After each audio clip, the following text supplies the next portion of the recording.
दिल दी गल्ला देखने वाले सभी दर्शकों को नीमा का प्यार भरा नमस्कार, सलाम, सत श्री अकाल। मेरी तरफ तो भी सब नू प्यार भरी सत श्री अकाल। वेलकम टू दिल दियां गल्लां। हाँ जी, तो ये एक नई होस्ट है परम। परम, आपका बहुत बहुत स्वागत है हमारे इस Thank कार्यक्रम you. दिल दी गल्ला में। तो हमने चाहा कि कुछ यंग चेहरे भी हमारे प्रोग्राम में आए, तो ये एक यंग चेहरा है। थैंक यू सो मच बुलाने के लिए। जी परम, वैसे ये मई का महीना जो है हमने सोचा था कि मदर्स को ही जी। डेडिकेट करूंगी, क्योंकि मदर्स डे आता है मई जी में। बिल्कुल। तो हम मदर्स डे को ही डेडिकेट करते हुए इस प्रोग्राम की शुरुआत कर रहे हैं आज के इस सबरंग में। तो मदर्स जो होती है ना, मोस्टली मेरे ख्याल से मदर्स पहली टीचर होती हैं बिल्कुल और सही। पूरे घर की धुरी होती है। बिल्कुल। तो मदर जो होती है, अगर हम मदर की टेक केयर नहीं करेंगे तो इसका मतलब ये है कि जो उन्होंने हमारे लिए किया पूरी जिंदगी, अपनी जिंदगी में जो उनको प्रॉब्लम्स फेस करनी पड़ रही है, वो स्ट्रगल उन्होंने हमारे लिए किया।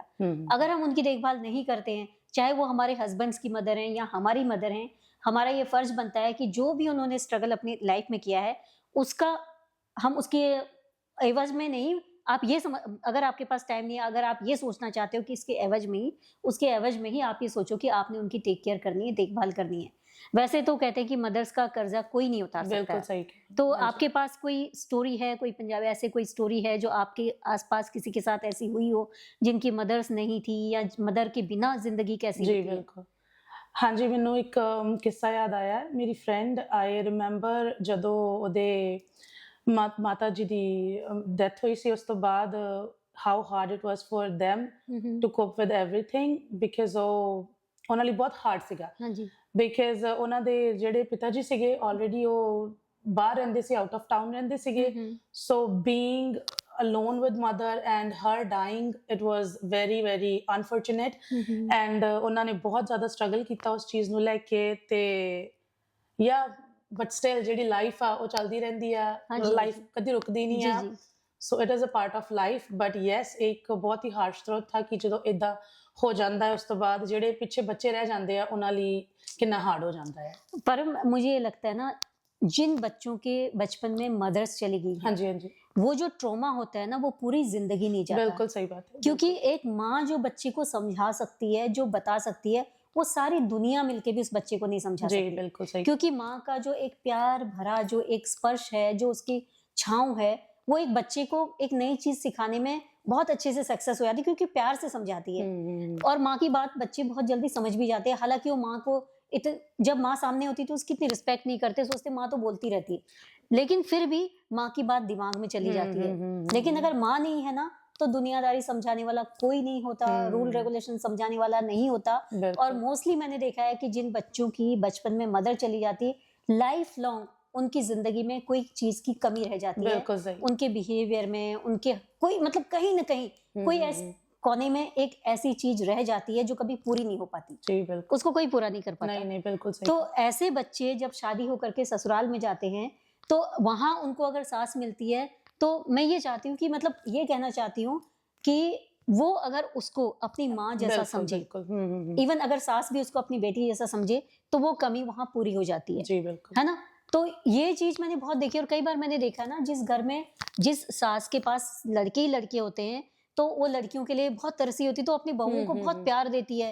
उनको ऐसा लगता है कि मुझे बेटियां मिल गई हैं। जी जी। और कई जगह उलट भी होता है, उनको लड़कियों से बिहेव करना नहीं आता क्योंकि वो लड़कों को ही पालती है ना, तो उसको लड़कियों के साथ बिहेव करना नहीं आता।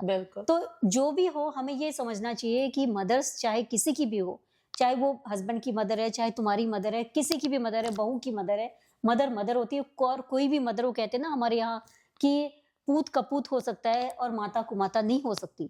ये बिल्कुल ट्रू है। बच्चे हमेशा, चाहे माँ बाप बूढ़े भी हो जाएं, तो भी एक्सपेक्ट करते हैं कि माँ हमारे लिए कुछ करे, है ना, पिता हमारे लिए कुछ करे। हालांकि वो 80 ईयर्स के भी हो जाए, उनके मन में कभी ये नहीं आता कि हम कुछ कर सकते हैं। मोस्टली मैंने देखा है कि बच्चे माँ बाप के आगे बच्चे ही रहते हैं।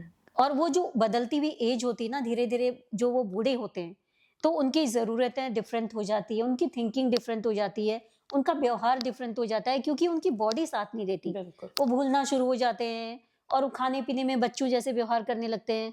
तो जो बच्चे होते हैं ना, वो उसको समझ नहीं पाते और वो इरिटेट होने लगते हैं और धीरे धीरे पास होने के बजाय वो दूर हो जाते हैं। अगर हम इस बात को समझे, क्योंकि मैंने इस चीज को बहुत गहराई से देखा है। मेरे घर में बूढ़ी मेरी सास भी है, मेरे पेरेंट्स भी हैं, और भी कई मैंने बूढ़े लोगों के बीच में टाइम बिताया है। आप बिलीव करोगे मोस्टली मैं जहां भी रही हूँ ना, मैं हमेशा बूढ़े लोगों के बीच में पहुंच जाती हूँ और बूढ़े लोग मुझे पसंद करते हैं। आई डोंट नो व्हाई, लेकिन ऐसा होता है, मुझे अच्छा लगता है उनसे बात करना, कहानियां सुनाना, छोटी छोटी बातें करना। इवन मैं अपने बच्चों को भी बहुत कहानियां सुनाती थी, और मेरी बेटी तो कहानी सुनते सुनते ही बड़ी हुई है और बेटा भी कहानी सुनते सुनते बड़ा हुआ है। तो मेरे को ना ऐसे, जैसे मान लो मैं कभी जब नई नई आई थी, हर आदमी स्ट्रगल करता है, मैंने भी बहुत स्ट्रगल किया, रेस्टोरेंट में काम किया, तो कई बार बूढ़े कपल आते थे तो मैं उनको बहुत सारी कहानियां सुनाती थी। तो मोस्टली छुट्टी वाले दिन जो ओल्ड कपल होते हैं ना, गोरे, जिनको कोई बोलने वाला नहीं होता, वो टाइम पास करने के लिए आ जाते थे और पूछते थे कि नीमा किधर है, क्योंकि उनको ना वो चीज उनको कनेक्ट होता था कि ये कहानियां सुनाती है, ऐसे करके उनका टाइम पास होता था। इवन जिस दिन छुट्टी होती थी मेरी, उस दिन वो मेरे घर पे पहुंच जाते थे। तो कहने का मतलब ये है कि अगर आप बूढ़े लोगों को टाइम दो, कुछ बातचीत करो उनके लायक, तो वो उसको पसंद करते हैं और उनका टाइम भी पास होता है। जी जी, तो उन्होंने समझो। हाँ जी, उनको समझना बहुत जरूरी है। और हम ना चिढ़ के मारे, गुस्से में कई बार, अरे ये काम टेढ़ा कर दिया, ये काम उल्टा कर दिया, इसको फेंक दिया, ये, अब वो बूढ़े हो चुके हैं, उनसे कई चीजें उठाई नहीं जाती, बर्तन ढंग से साफ नहीं होते। अगर वो कर भी रहे हैं जबरदस्ती, तो हमें इसको इग्नोर करना चाहिए। ये मैं भी कह रही हूँ, लेकिन जब मेरे सामने भी सिचुएशन आती है ना, मैं वो टाइम बीइंग के लिए मैं भूल जाती हूँ, क्योंकि हम इतनी भागा दौड़ी की जिंदगी में है ना, हमारे पास फुर्सत नहीं है। हमें ये देखने की फुर्सत नहीं कि अगले की हालत कैसी है। तो ये सब चीजें ना हमारे में भी, हम बहुत मजबूर हो गए हैं। हम ऐसी दुनिया में आ गए हैं कि जहाँ सिर्फ आपाधापी, भाग दौड़, बस पैसे कमाओ, अपने घंटे बनाओ, बस घर बनाओ, बड़ी बड़ी टीवी, बड़ी बड़ी गाड़ियां, ये सब लो, इन सब चीजों के बीच में ना हम, वो जो हमारे अंदर का एक कोना होता है ना, जो जो एक दूसरे से जुड़ा होता है, वो गुम गया, वो कहीं पर खो गया है। और हम चाहते हैं कि हमारे बच्चे उस कोने को ना खोए। और अगर आप सब भी यही चाहते हैं एज ए मदर, तो हमें बच्चों को वैसा ही ट्रीट करना चाहिए जैसे हम चाहते हैं कि बच्चे बाद में हमें ट्रीट करें। सही कहा, है ना? बिल्कुल। और अपने पेरेंट्स को भी वैसे ट्रीट करो बच्चों के सामने कि बच्चे देख रहे हैं, तो कभी जैसे आपके बच्चे छोटे हैं और आपकी मदर बैठी है, उनके सर पर तेल लगा दो, उनके पैर में तेल लगा दो, है ना? ताकि बच्चे देख रहे हैं कि उनके दिमाग में, चाहे कुछ देखे ना, उनको कुछ बोलो नहीं, लेकिन देख देख के ना, कई बार ऐसा हो जाएगा कि आप बैठे हो, बच्चे आपके सर पर तेल लगाने लग जाएंगे। बिल्कुल, वहीं से सीख के, है ना? बिल्कुल। तो ये सब चीजें जो होती है ना, हम बच्चों में खुद डाल सकते हैं। कई चीज मैंने नोटिस की, और यहाँ पर जो बच्चे होते हैं, वो इंडिया से अगर कोई ओल्ड पेरेंट्स, ग्रैंड पेरेंट्स आते हैं, क्योंकि वो जब आते हैं बच्चे बड़े हो चुके होते हैं, तो अपने को ना उनके साथ रिलेट नहीं कर पाते। मैंने बहुत सारे ऐसे बच्चे देखे हैं जो अपने दादा दादी के साथ, नाना नानी के साथ रिलेट नहीं कर पाते। वो कहते हैं कौन है, दे आर आउटसाइडर, क्योंकि उन्होंने उनको देखा ही नहीं। वो क्योंकि वीजा प्रोसेस इतना लॉन्ग है कि यहाँ आते आते बच्चे इतने से इतने हो जाते हैं, कोई कनेक्शन नहीं होना एक दूसरे नाल, तो उनका कनेक्शन नहीं बन पाता। तो ऐसे में अगर पेरेंट कोशिश करें कि उनका कनेक्शन बनाए, टाइम तो लगेगा लेकिन कनेक्शन बन जाएगा। मैंने एक फैमिली देखी, उनके घर में जो उनकी बेटी थी, और जब वो बड़ी हो गई थी तब उनकी दादी आई, तो वो दादी को बिल्कुल पसंद नहीं करती थी, बातचीत नहीं करती थी, गुस्से होती थी, उनको दूर भगाती थी, कमरे में नहीं आने देती थी ऐसे। लेकिन धीरे धीरे फिर मदर फादर सबने कोशिश की कि देखो ये मेरी मदर है, ये तुम्हारी मदर की मदर है, इस तरह से बोल बोल करके कभी उनके कुछ कर देना, कभी पैर में तेल लगा देना, कभी सर में तेल लगा देना, कभी उनको बिठा देना, कभी कुछ खाने को देना। तो देख देखते बच्चे ने ये सोचा कि ये सारे कर रहे हैं, इसका मतलब मुझे भी करना चाहिए। तो वो कहती कि टाइम तो लगा 3-4 साल, लेकिन आज वो उनके रिलेशन अच्छे हो गए। बिल्कुल, वही जैसे आपने बोला कि ये पेरेंट्स पे डिपेंड करता है कि ਤੁਸੀਂ ਜੋ ਆਪਣੇ ਬੱਚਿਆਂ ਨੂੰ ਸਿਖਾਓਗੇ, ਬੱਚਿਆਂ ਨੇ ਉਹੀ ਅੱਗੇ ਸਿੱਖਣਾ ਹੈ, ਰਾਈਟ? ਸੋ ਇਹੀ ਹੁੰਦਾ ਹੈ ਕਿ ਤੁਸੀਂ ਬੱਚਿਆਂ ਨੂੰ ਵੱਧ ਤੋਂ ਵੱਧ ਇਹ ਚੀਜ਼ ਸਿਖਾਓ ਕਿ ਜ਼ਿਆਦਾ ਤੋਂ ਜ਼ਿਆਦਾ ਆਪਣੇ ਪੇਰੈਂਟਸ ਦੀ ਰਿਸਪੈਕਟ ਕਰੋ, ਗ੍ਰੈਂਡ ਪੇਰੈਂਟਸ ਦੀ ਰਿਸਪੈਕਟ ਕਰੋ। ਈਦਰ ਉਹ ਤੁਹਾਡੇ ਨਾਲ ਰਹਿੰਦੇ ਆ, ਨਹੀਂ ਰਹਿੰਦੇ ਆ, still you should respect them, and at the same time ਜਿਹੜੀ ਤੁਸੀਂ ਇੱਕ ਐਗਜ਼ਾਮਪਲ ਦਿੱਤੀ ਕਿ ਮਦਰ ਇੱਥੇ, ਗ੍ਰੈਂਡਮਦਰ ਇੱਥੇ ਨਹੀਂ ਸੀ, ਇੰਡੀਆ ਤੋਂ ਆਏ ਨਾ, ਉਹਨਾਂ ਦਾ ਕਨੈਕਸ਼ਨ ਨਹੀਂ ਸੀ।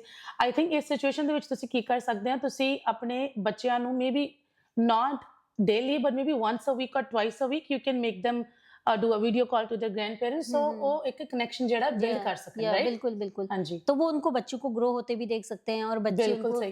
पर फिर भी उतना कनेक्शन वीडियो कॉल से नहीं बनेगा, नहीं जितना बनेगा, मिलने ये से तो है, बनेगा, बिल्कुल है ना? और यहाँ से इंडिया जाना आप सबको पता है बहुत मुश्किल है। इतना टाइम किसके पास है, इतना मनी किसके पास है? अगर कोई रिलेशन भी रखना चाहता है, बहुत रिच है, तो वो रिलेशन भी रख पाएगा, लेकिन मिडिल क्लास फैमिली का क्या, जो स्ट्रगल कर रहे हैं उसका क्या, है ना? तो जो नए नए आते हैं उनका क्या, और उनको वक्त लग जाता है, 5-6 साल लग जाते हैं यहाँ आते आते सेट होते। उस बीच में जो कनेक्शन चले जाता है ना, वो भी कॉल नहीं कर पाते, तुम्हारा ही नहीं बन पाता, लेकिन तुम फिर भी जुड़े हो क्योंकि तुम बड़े होकर के आए हो। लेकिन जिस बच्चे ने कभी देखा ही नहीं है, उसका कनेक्शन कैसे बनेगा? तो ये जिम्मेदारी भी एक लेडी की है घर में, जो एक उस माँ को देख सकती है, एक बच्चे को देख सकती है। और मुझे तो ये लगता है ना कि एक जो लेडी है ना, वो पूरे घर की धुरी होती है, उससे सारे लोग कनेक्टेड होते हैं, और वो एक मैनेजर होती है। इसलिए आपने परम देखा होगा कि मोस्टली एक अच्छी मैनेजर एक लेडी हो सकती है। yes. मतलब मैं बायस नहीं हूँ कि आदमी नहीं हो सकते, लेकिन मोस्ट प्रोबेबली क्योंकि ये उसके अपब्रिंगिंग में है, उसके अंदर ये चीज है, उसके अंदर ये चीज है, क्योंकि बचपन से उसने, चाहे भाई बड़ा हो या छोटा हो, उसने सेक्रीफाइस करके भाई को खिलाया है, उसने सेक्रीफाइस करके सफाई की है, रोटी बनाई है, झाड़ू मारा है, पोछा किया है, माँ को देखा है, सब कुछ किया है।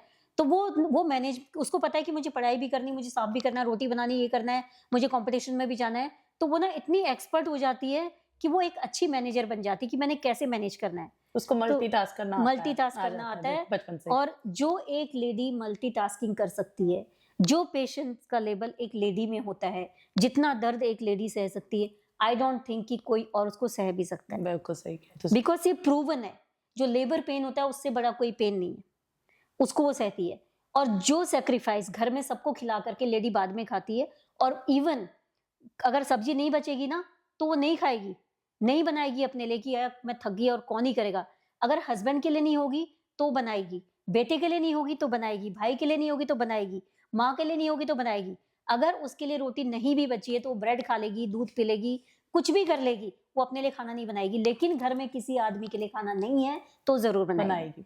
तो मैंने वो कुमार विश्वास की एक बात मेरे को याद आ रही है, वो कहते थे कि मेरी बहन थी, जब मैं घर जाता था, वो मिडिल क्लास फैमिली से थे पहले, तो कहते घर जाता था तो माँ से कहता था सब्जी और दो, तो बहन अपने बर्तन से निकाल के मुझे दे देती थी, क्योंकि उसको पता था कि माँ के पास उतनी ही सब्जी है जितना उसने खाना है। माँ कहती थी नहीं नहीं मेरे पास बहुत है, ले लो मेरे बर्तन में। तो कहने का मतलब ये है कि माँ के बर्तन में खाना कभी खाली नहीं होता बच्चों के लिए, वो खुद नहीं खाएगी लेकिन बच्चों को देगी। तो उस माँ के लिए हम सिर्फ एक दिन मदर्स डे मनाते हैं। बिल्कुल, ये तो कोई मतलब कहाँ से आपको लगता है जायज है? हाँ जी, मैनू नहीं लगता। I think every day should be mother's day, कि if you want to celebrate your mothers, ਤੁਹਾਨੂੰ every day celebrate ਕਰਨਾ ਚਾਹੀਦਾ। there shouldn't be a specific day ਜਦੋਂ ਤੁਸੀਂ ਜਾਓ और ਉਹਨਾਂ ਨੂੰ time ਦਿਓ। calling about talking about time, I think I don't know, I'm not ਕਿਸੇ ਦਾ ਨਾਮ ਨਹੀਂ ਲੈਂਦੇ, ਬਟ ਆਪਾਂ ਦੇਖਿਆ ਹੋਇਆ in general, ਆਪਾਂ ਦੇਖਿਆ ਹੋਇਆ ਕਿ ਕੁਝ ਬੱਚੇ ਅੱਜ ਕੱਲ ਦੀ ਲਾਈਫ ਇਦਾਂ ਦੀ ਹੋ ਗਈ ਹੈ, ਬੱਚੇ ਮੋਸਟਲੀ ਬਹੁਤ ਬਿਜ਼ੀ ਨੇ, ਬਹੁਤ ਬਿਜ਼ੀ ਨੇ। ਸਿਰਫ ਇੱਕ ਦਿਨ ਹੁੰਦਾ ਜਿਸ ਦਿਨ ਉਹ ਆਉਂਦੇ ਆ ਤੇ अपने पेरेंट्स नाल बहंदे आ, बुके दिंदे आ, बाहर खाने ते लेके जांदे, वो भी मदर्स डे ते। That's all. उस तो बाद अगले दिन अपने घरे ते तुसी अपने घरे, राइट? जी जी जी, हाँ जी। पर मैंने ना माँ के ऊपर एक कविता लिखी है। हाँ जी। मैं चाहती हूँ कि सारे लोग इसको सुने। तो अभी हम पहले लेंगे एक छोटा सा ब्रेक, ब्रेक के बाद आके हमारी मुलाकात फिर होगी, उसमें मैं अपनी कविता भी सुनाऊंगी। वेलकम बैक, आप देख रहे हैं दिल दी गल है, और इसी कार्यक्रम को आगे बढ़ाते हुए परम आप जो बता रहे थे टाइम की बात आप कर रहे थे, लेकिन पहले मैं एक कविता सुनाऊंगी जो मैंने माँ के ऊपर लिखी हुई है। जरूर। और मुझे ऐसा लगता है कि हर माँ जो है ऐसे ही होती है, जो बचपन में मंत्र है पाठ है निबंध है माँ, मंत्र है पाठ है निबंध है माँ, बह रही है साहित्य में वो मुक्त छंद है माँ, रक्त है मांस है सांस है माँ, रक्त है मांस है सांस है माँ, सर्दी गर्मी में कपास है माँ, मूक पास में माघ पास में धूप की आस है माँ, मंत्र है पाठ है निबंध है माँ, छत है घड़ी है छड़ी है माँ, छत है घड़ी है छड़ी है माँ, तूफान के आगे खड़ी हो जाए इतनी बड़ी है माँ, दुख हो बीमारी हो, दुख हो बीमारी हो, मृत्यु सी महामारी हो, महामृत्युंजय मंत्र की 108 शब्दों की लड़ी है माँ, मंत्र है पाठ है निबंध है माँ, चूल्हा है चौका है आंगन है माँ, चूल्हा है चौका है आंगन है माँ, रोटी है दूध है फागुन है माँ, काला टीका है ताबीज है माँ, हमारी सभ्यता तहजीब है माँ, देश है धर्म है धरती है माँ, देश है धरती है भाषा है माँ, जिसने हमें जीवन की आस दी वो आशा है माँ, मंत्र है पाठ है निबंध है माँ। बहुत खूबसूरत लिखा है, बहुत खूबसूरत। मतलब माँ जो है ना हमारे रग रग में, माँ ने ही हमें जन्म दिया हुआ है। बचपन में काला टीका माँ लगाती है। एक तरह से देखा जाए तो हम कौन घड़ी देखते थे, स्कूल जाने के लिए माँ ही उठाती थी, रोटी माँ खिलाती थी, हर चीज हमारे लिए माँ थी। तो हम माँ के ऊपर डिपेंड थे। लेकिन आज हम अपने पैरों पर हो गए तो माँ को पूछते नहीं है। तो जैसे आपने टाइम की बात कही कि बच्चे जो हैं मदर्स डे के दिन आते हैं, माँ को रेस्टोरेंट ले जाते हैं, खाना खिलाते हैं। एक्चुअली में माँ को रेस्टोरेंट जाने की भी जरूरत नहीं है, एक दिन खाना खिलाने की भी जरूरत नहीं है।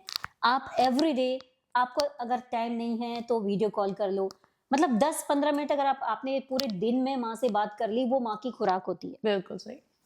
माँ देखना चाहती है कि वो बच्चा जिसको मैंने पाला पोसा, आज वो बच्चा क्या कर रहा है।